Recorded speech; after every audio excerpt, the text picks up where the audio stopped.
Welcome back as we continue our journey into looking at everything that Jesus said and everything that Jesus did. We're now up to John chapter 9, but we've just come out of a fairly tough interaction in the temple precinct in Jerusalem between the religious elite and Jesus. He's made some astounding claims again.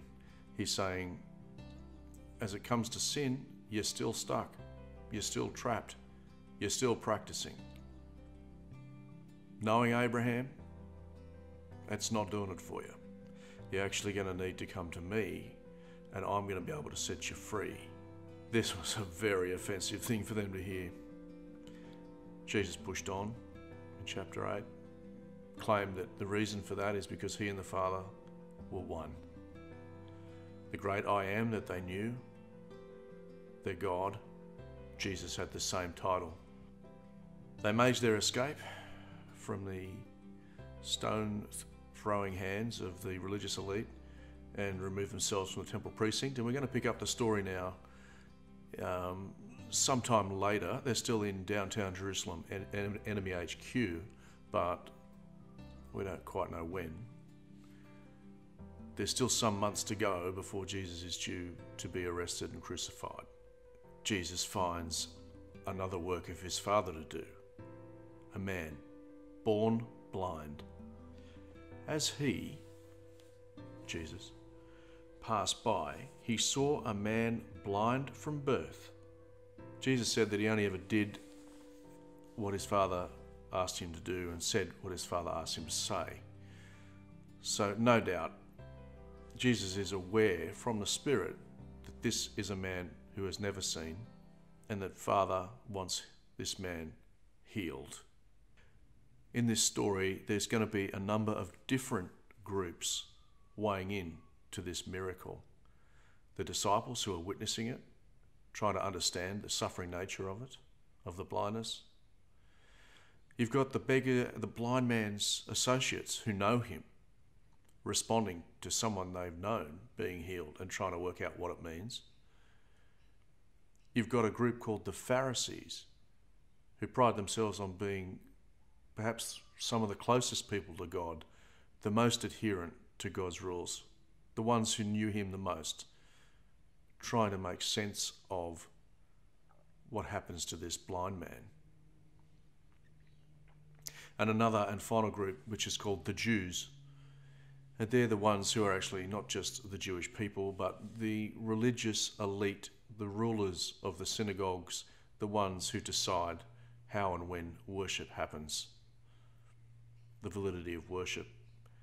And they're going to have a chance to respond to this miracle too. Everyone is not the same when it comes to miracles, and they are an amazing divider and an amazing tester of how you see God. As he passed by, he saw a man blind from birth, and his disciples asked him, "Rabbi, who sinned, this man or his parents, that he was born blind?" I don't think that's an unreasonable question for the disciples to ask. Their tradition in the Jewish faith had been always, you obey God and you're obedient, you are blessed. You disobey God, you'll end up being cursed. So that was tradition and doctrine for them. They also had a practical example of this when Jesus healed the paralyzed man and said, "Pick up your mat and walk, and sin no more, lest something worse happen." So obviously sin in some way is related to suffering, from tradition, from example, from Jesus. And their assumption was that it was always sin that caused suffering. Well, what did Jesus say to that? Jesus answered, "It was not that this man sinned or his parents, but that the works of God might be displayed in him." Okay. That's a very difficult thing for us to hear. Sometimes suffering is ordained, and it'll be for God to be on display. in his amazing ability to overcome suffering and benefit the one who is suffering. This happened for Job. It was the devil's sin, or the devil's will, that Job be destroyed and crushed and his family killed, his business ruined, his health taken. It wasn't God's will. It wasn't Job's will. It wasn't Job's sin. It was the enemy, the spiritual enemy of all. But God got great glory out of that as Job held on to his Redeemer, held on to his faith, held on to his Father in heaven. I know that my Redeemer lives, and one day he'll walk upon the earth. And here he was, walking on the earth. Suffering was ordained for Jesus, not for his sin, but for others, for mine, for yours. And Jesus received great glory in heaven on his arrival.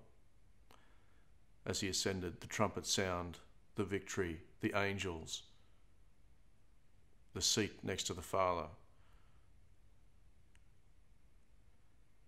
Immense glory, but through suffering, not bypassing suffering. That was something that the devil offered in the desert. Just bow down, worship me, avoid the tough stuff, avoid the path that your dad's got for you through suffering, go around suffering. Get the same way, get the same thing. No, this is one of those tough truths that we don't like to hear, but suffering is a pathway. It's a pathway. It's not a detour. That the works of God might be displayed in him.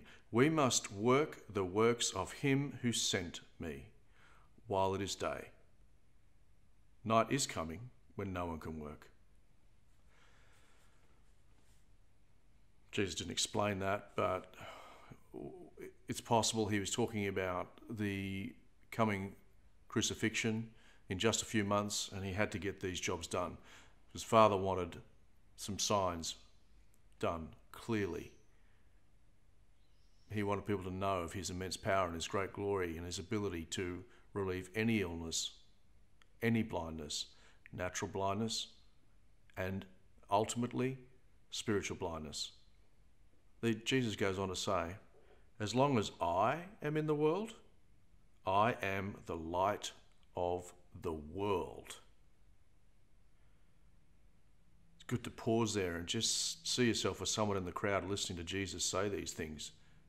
Did he just say that he's the light of like the world, not like the light of Jerusalem or his family or his workplace?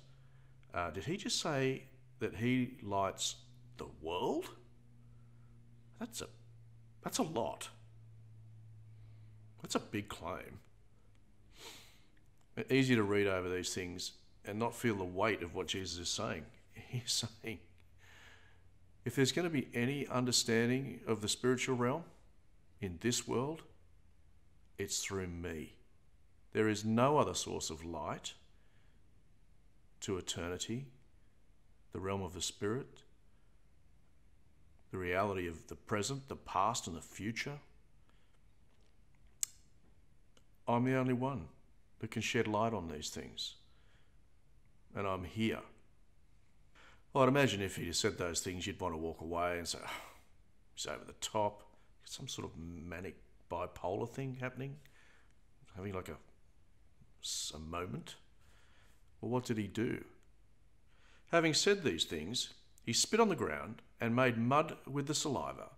Then he anointed the man's eyes with the mud and said to him, go wash in the pool of Siloam, which means sent. So, what did the blind man do?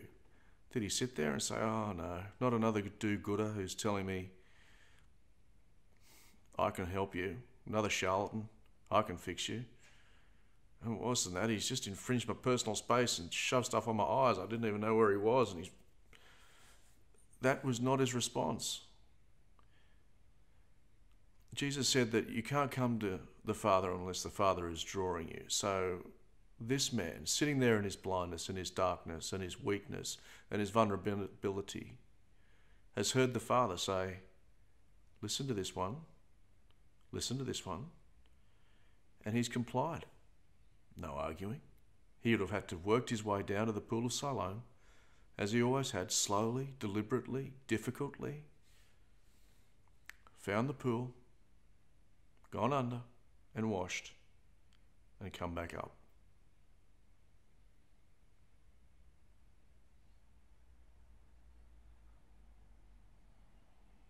Can you imagine what was going on in that boy, in that young man?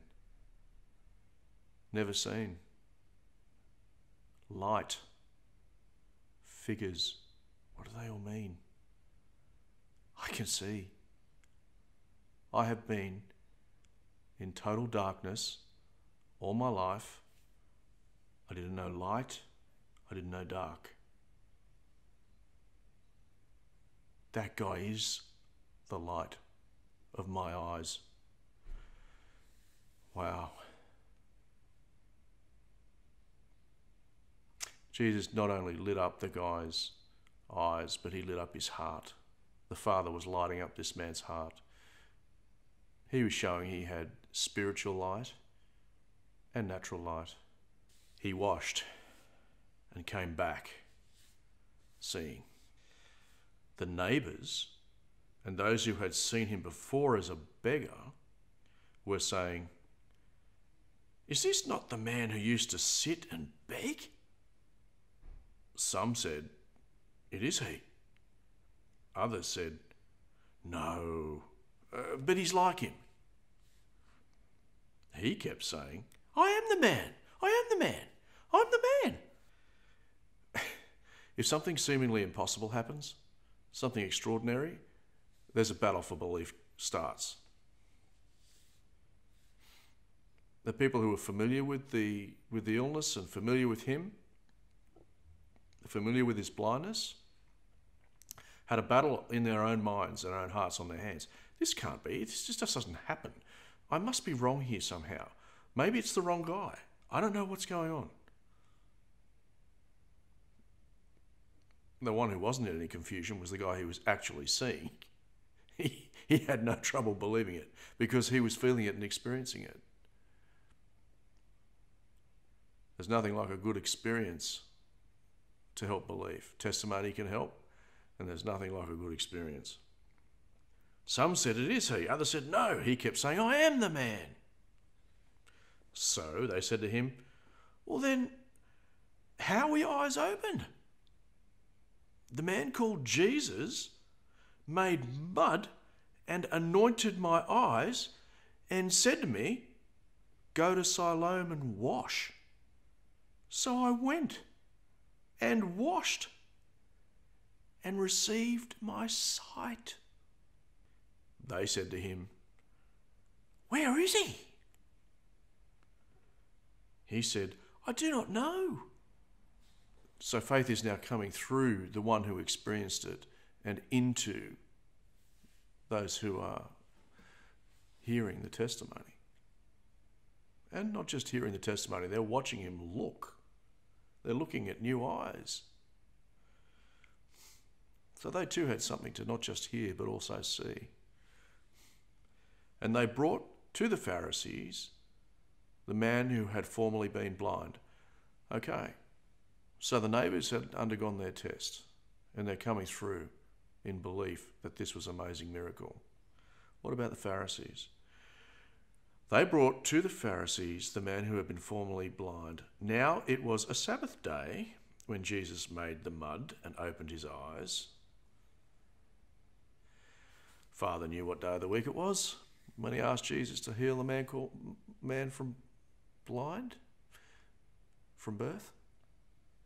It wasn't an accident. Could have done it on a Thursday, Tuesday. No.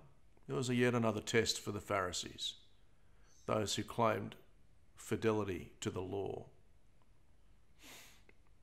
those who claimed that they were closest to God and knew him best. So the Pharisees again asked him how he had received his sight. And he said to them, "He put mud on my eyes, and I washed, and I see." Some of the Pharisees said, "This man is not from God, for he does not keep the Sabbath." Distorted doctrine denied their access to the truth. But others said, and that's allos others, not heteros others in the Greek, which would mean others of the same kind, other Pharisees. Others said, "How can a man who is a sinner do such signs?" There's the choice in the group, in the Pharisees group. Is he a sinner, breaking the law of Moses? Or have we got that one wrong, and he's not sinning, and he's from God, and we need to look at the way we're looking at the law? And there was a division among them.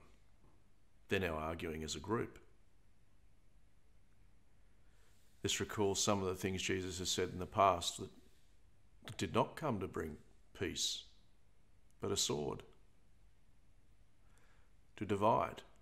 So these groups, these Pharisees, so they said again to the blind man, "What do you say about him, since he has opened your eyes?" And he said, "He's a prophet." Okay, so now we're moving on to another group, the Jews, who were in charge of synagogue, of temple. The Jews did not believe that he had been blind and had received his sight. So their default was to deny. No, didn't happen. No, it doesn't happen, didn't happen. But the crowd, the people who knew him, he's saying it, the people who knew him are saying it, his neighbours are saying it. No. You're going to have a look into it. Call his parents. The Jews did not believe that he had been blind and had received his sight until they called the parents of the man who had received his sight and asked them, "Is this your son, who you say was born blind? How does he now see?" His parents answered, "We know that this is our son and that he was born blind, but how he now sees, we do not know, nor do we know who opened his eyes. Ask him. He's of age. He'll speak for himself." Why were they so coy? Surely if this was your son, who was blind from birth, you would be hugging and tears and kissing and celebrating and dancing and throw a party. Look at the intimidation that these Jews have. They're squelching these people's joy. His parents said these things because they feared the Jews, for the Jews had already agreed that if anyone should confess Jesus to be Christ, he was to be put out of the synagogue. You want to celebrate this guy? You want to say this was a thing from God? You're going to lose your community, your friends, your worship. It's going. You sure you want to say this was something from God? You would hope that your religious leaders, your religious elite, would take a good approach to working out the truth of the matter and allowing it to stand. And even if you were uncertain whether it was true or not, that you wouldn't intimidate and you wouldn't throw people out, but you'd sit in the confusion until you were sure. But these guys were just intimidating people and abusing their power. Not a friend of Jesus. So, for the second time, they called the man who had been blind and said to him, "Give glory to God." I presume that this group, there's some Pharisees in there and there's some Jewish rulers in there. We've got these Jewish rulers now saying, carrying on the conversation, and they've called him back. Give glory to God. We know this man is a sinner. I mean, of course he is. I mean, who breaks our rules on the Sabbath? He's sinned against us. We're just God's representatives. He sinned against us. He sinned against God. The blind man, he answered, whether he is a sinner, I do not know.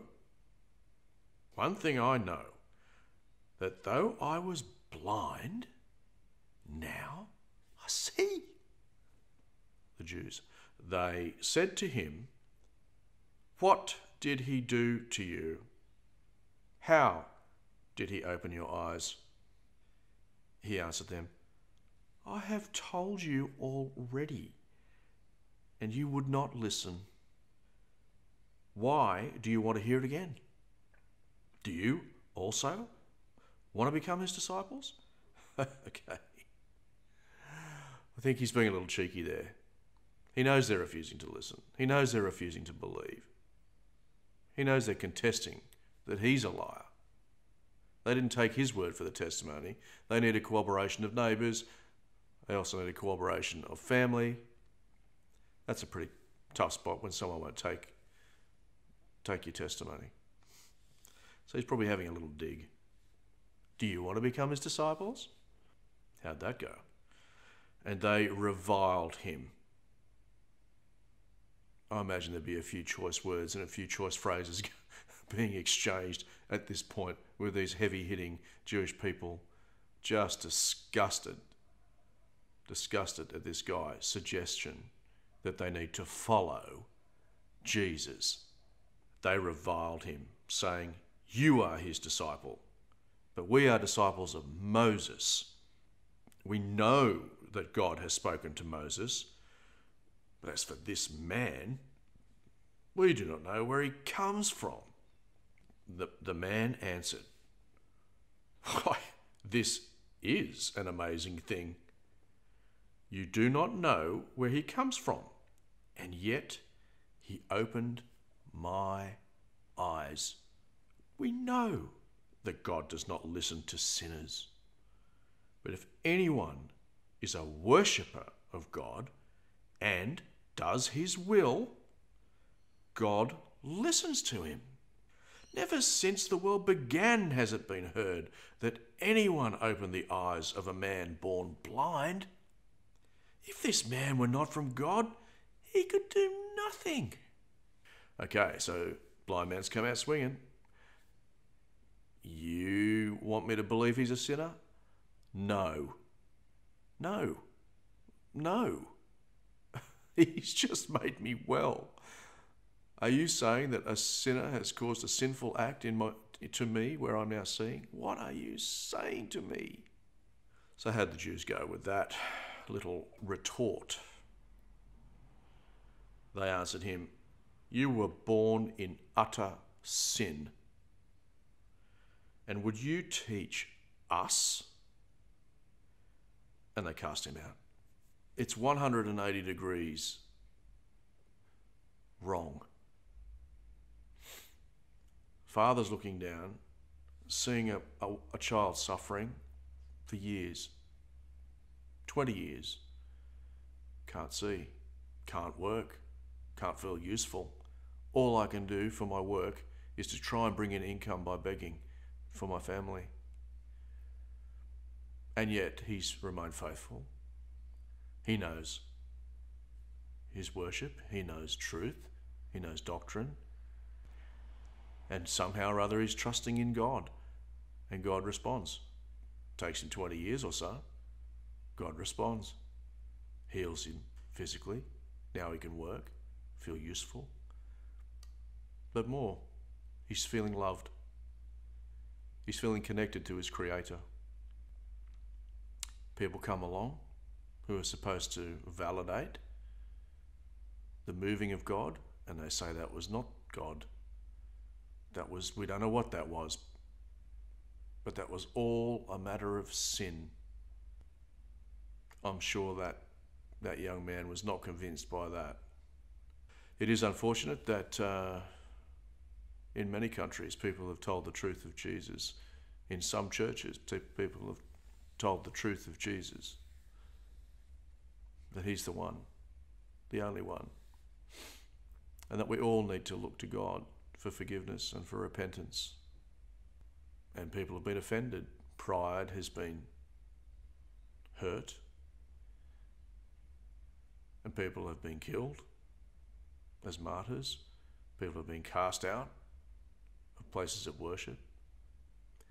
But Jesus doesn't leave it there. Jesus doesn't leave them alone. Jesus heard that they had cast him out, and having found him, he said, "Do you believe in the Son of Man?"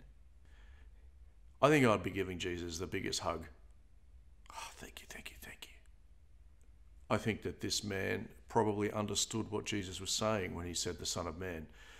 For Jesus, that was his code of saying, there is one coming who rides on the clouds of heaven, whose kingdom knows no end, who will be in charge of the world and all the kingdoms of the world forever and in eternity. The Son of Man mentioned in Daniel chapter 7. Well, I feel confident that Jesus is asking this man, you heard of him? The blind man, he answered, "And who is he, sir, that I may believe in him?" Jesus said to him, "You have seen him, and it is he who is speaking to you." Nice touch. Prior to this, all Jesus could have said was, "I'm speaking to you." But now he says, "You're looking at me with those bright new eyes of yours." He said, "Lord, I believe." Believe what? Lord, I believe that you are the Son of Man, the eternal one, the one coming from the clouds of heaven to earth to be a ruler forever. I believe it's you. And he worshipped him. We can hardly be surprised that this man is worshipping Jesus. He has not just been physically turned from physical blindness. Jesus is now unveiled something in the spiritual realm. The King of the universe is standing in front of you. The one who was from heaven is here in front of you. So any spiritual blindness that he had was now gone. He was both physically sighted and spiritually sighted and connected to the King. He's got to worship. Jesus didn't stop him worshipping. Jesus did not stop him worshipping. He said, "For judgment I came into this world, that those who do not see may see, and those who see may become blind." It wasn't time for Jesus to enact the final judgment, where people are reclothed with new bodies and placed in darkness or light by Jesus. But he's laying down testimony and signs to people, which will be used on Judgment Day in his decision. Who gets resurrection to life? Who gets resurrection to judgment? To death, to darkness? He makes an unusual comment about blindness. Some of the Pharisees near him heard these things and said to him, "Are we also blind?" I imagine they're trying to get him to say, "Yeah, you're blind," and they're just going to chortle and chuckle amongst themselves and say, "Look at that. We've got 20/20 vision.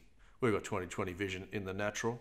We've got 20/20 vision about God. We have the law of Moses. We understand and see clearly, naturally and spiritually. No way, Jesus.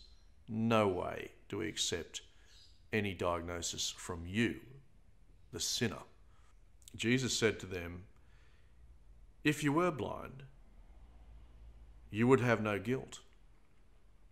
But now that you say, 'We see,' your guilt remains."